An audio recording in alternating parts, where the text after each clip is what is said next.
जय हिंद दोस्तों, आप सभी का स्वागत है हमारे YouTube channel credible classes online tech पर। तो स्टैटिक जीके का ये लगातार वीडियो आपके पास जा रहा है और अगर सीयूटी 2024 में जनरल टेस्ट को मजबूत करना है तो स्टैटिक जीके आपको पढ़ना बहुत ही आवश्यक है। स्टैटिक जीके के बहुत सारे टॉपिक्स आपको यहाँ पर इस चैनल पर मिल जाएंगे। इसके पहले भी बहुत सारे टॉपिक्स आ चुके हैं और उसकी वीडियो जा चुकी है। तो डिस्क्रिप्शन में लिंक है, जल्दी से उसको देख लें और हमारे चैनल को सब्सक्राइब कर लें अगर आप नए हैं तो। चलिए आज शुरू करते हैं। आज का हमारा जो टॉपिक है उसको ध्यान देते हैं। तो जो हमारा आज का टॉपिक है दैट इज इंडेक्स, यानी कि रैंक एंड इंडेक्स, यानी कि सूचकांक जिसको हम लोग बोलते हैं। तो बच्चा इस पूरे विश्व में जितने भी देश हैं अलग अलग पैरामीटर्स पर उनको मापा जाता है कि उनकी खुशहाली कैसी है उस देश की, है ना, या फिर उस देश में का पासपोर्ट कितना ज़्यादा अच्छा है, बेहतर है अन्य देश के पासपोर्ट से, वहाँ की आर्मी कितनी बेहतर है, ठीक है, वहाँ पर प्रेस को कितना, यानी कि मीडिया को कितना स्वतंत्रता मिला हुआ है, इन सभी चीज़ों से संबंधित ये रैंक होते हैं, ठीक है, ये सूचकांक होते हैं। तो आइए शुरुआत करते हैं सबसे पहले वाले से, दैट इज जलवायु परिवर्तन प्रदर्शन सूचकांक 2023। देखो, दो चीज़ें हैं, एक 2023 का कुछ आएगा, कुछ 2024 का पूछेगा, क्योंकि अभी अप्रैल ही हुआ है, 4 महीने ही हुए हैं। तो जनरली जो ईयर के लास्ट में होता है तब संस्थाएं जारी करती है, कुछ संस्थाएं शुरू में जारी कर देती हैं। तो भैया 24 भी बताएंगे, 23 भी बताएंगे, दोनों बताएंगे, तो ध्यान से सुनिएगा। पहला है जलवायु परिवर्तन प्रदर्शन सूचकांक 2023। तो इसको निकालता है एक संस्था जिसका नाम है जर्मन वॉच, है ना, जो बॉन नामक स्थान पर स्थित है, एक पर्यावरण का थिंक टैंक है। जब भी थिंक टैंक शब्द आपको सुनने को मिले समझ जाइए जहां पर विचार किए जाते हैं नीतियों पर। जैसे जैसे हमारा नीति आयोग जो है वो भी थिंक टैंक कहलाता है भारत सरकार का, ठीक है। तो जलवायु परिवर्तन प्रदर्शन 2023 संस्था जारी करती है जर्मन वॉच। फर्स्ट रैंक पर कोई देश ही नहीं है, यानी टॉप 3 में कोई देश नहीं है।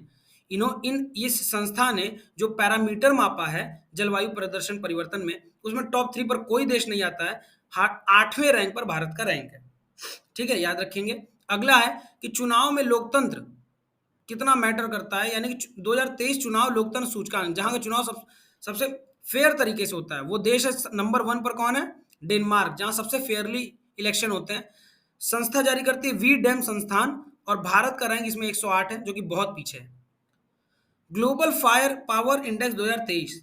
तो भैया ग्लोबल फायर पावर इंडेक्स, वैश्विक अग्नि शक्ति, ये जो है ये संस्था जारी करती है। यूएसए इसमें नंबर 1 पर है, अमेरिका पावर इंडेक्स में, फायर पावर इंडेक्स में, और ऑब्वियसली भारत नंबर 4 पर है। वैश्विक आतंकवाद सूचकांक 2023, यानी आतंकवाद से पीड़ित जो देश है, तो इसको जारी कौन करता है, इसको जारी करता है अर्थशास्त्र और शांति संस्थान। और इसमें नंबर 1 पर कौन है, तो अफगानिस्तान बहुत ज्यादा पीड़ित है, हाल ही में तालिबान यहाँ पर है भी। भारत 13वां रैंक पर है, ठीक है। अगला पॉइंट, समावेशिता सूचकांक इंक्लूसिवनेस इंडेक्स कहां पर, तो कैलिफोर्निया में अदरिंग एंड बिलोंगिंग इंस्टीट्यूट इसको जारी करता है, जो न्यूजीलैंड का है, ओबीआई इसको कहते हैं। भारत का रैंक 117 पर है, न्यूजीलैंड नंबर 1 पर है। इसको यहाँ पर ऐसे कर दीजिए, ये देश है, फर्स्ट रैंक पर न्यूजीलैंड है, ओबीआई समावेशिता सूचकांक।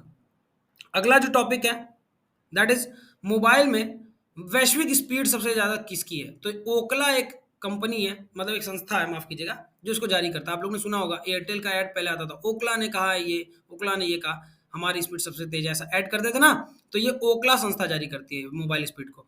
यहाँ पर यूएई नंबर 1 पर है, संयुक्त अरब अमीरात, और 47वें नंबर पर भारत का है। ग्लोबल इनोवेशन इंडेक्स, जहां पर इनोवेशन बहुत अच्छे अच्छे होते हैं, 2023, है ना, एक होता है इन्वेंशन और एक होता है इनोवेशन। तो इन्वेंशन जब हो जाता है उसमें और उसको क्या कर देना, अपग्रेड मॉडल कर देना, उसको इनोवेशन कहा जाता है। जैसे बल्ब से एलईडी बना दिए, तो दैट इज इनोवेशन। तो विश्व बौद्धिक संपदा संगठन इसको जारी करता है, विश्व बौद्धिक संपदा संगठन।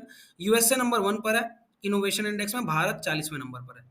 हैनले पासपोर्ट इंडेक्स, तो हैनले नाम का एक क्या संस्था है, वो क्या करता है, पासपोर्ट इंडेक्स जारी करता है, जिसका सबसे पावरफुल पासपोर्ट है। तो सिंगापुर का पावरफुल है सबसे ज्यादा, और 86वें स्थान पर भारत। पासपोर्ट एक आता है, दूसरा पासपोर्ट सूचकांक, एक हैनले है एक पासपोर्ट है। तो पासपोर्ट सूचकांक 2023 में आर्ट एंड कैपिटल इसको जारी करता है, यूएई नंबर 1 पर।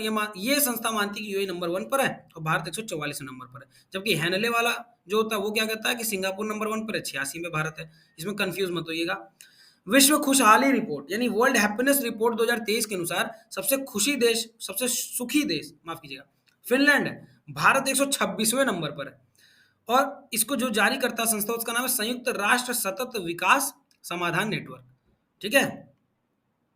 ग्लोबल जेंडर गैप 2023, तो इसको विश्व आर्थिक मंच जारी करता है, world economic forum WEF, global gender gap को 2023 में आइसलैंड नंबर 1 पर है, यहाँ पर बहुत कम है जेंडर गैप, और भारत 127वें नंबर पर है, बहुत ज़्यादा जेंडर गैप है। ठीक है। महिलाओं की भ्रूण हत्या, महिलाओं मतलब लड़कियों की गर्भ में हत्या जिसको भ्रूण हत्या कहते हैं, है ना, या कम उम्र में माँ बन जाने की वजह से हत्या उनको उनकी मृत्यु हो जाती है, या फिर दहेज के द्वारा, तो बहुत सारी ऐसी चीज़ें हैं, तो जेंडर गैप आ गया हम लोग में। युवा विश्वविद्यालय रैंकिंग, तो टाइम्स हायर एजुकेशन इसको जारी करता है, सिंगापुर में सबसे बेहतरीन है युवा विश्वविद्यालय, और 77वें नंबर पर भारत आता है। आई होप आपको समझ में आ रहा होगा। अपने लास्ट में चलते हैं, जो इंपॉर्टेंट है वही हमने यहाँ पर मेंशन किया है। ग्लोबल पीस इंडेक्स, जहां पर शांति बहुत ज्यादा हो, 2023, तो institute for economic and peace, ये वाली संस्था इसको जारी करती है। आइसलैंड नंबर 1 पर है, सबसे ज्यादा शांतिप्रिय इलाका, भारत 126वें रैंक पर है, 126। WEF वर्ल्ड इकोनॉमिक फोरम का ऊर्जा संक्रमण सूचकांक 2023 67वें नंबर पर है। अभी हाल ही में 2024 का भी आया जिसमें 87वें नंबर पर है, तो दोनों पूछ सकता है।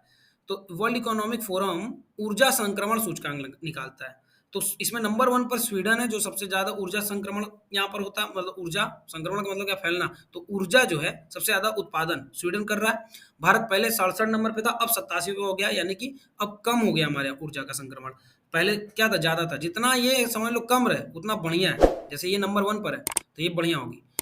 वर्ल्ड प्रेस फ्रीडम इंडेक्स, तो दुनिया 2023 में वर्ल्ड प्रेस फ्रीडम, यानी कि प्रेस फ्रीडम, मीडिया का जो फ्रीडम मिलता है, नॉर्वे में एकदम बहुत फ्रीडम है।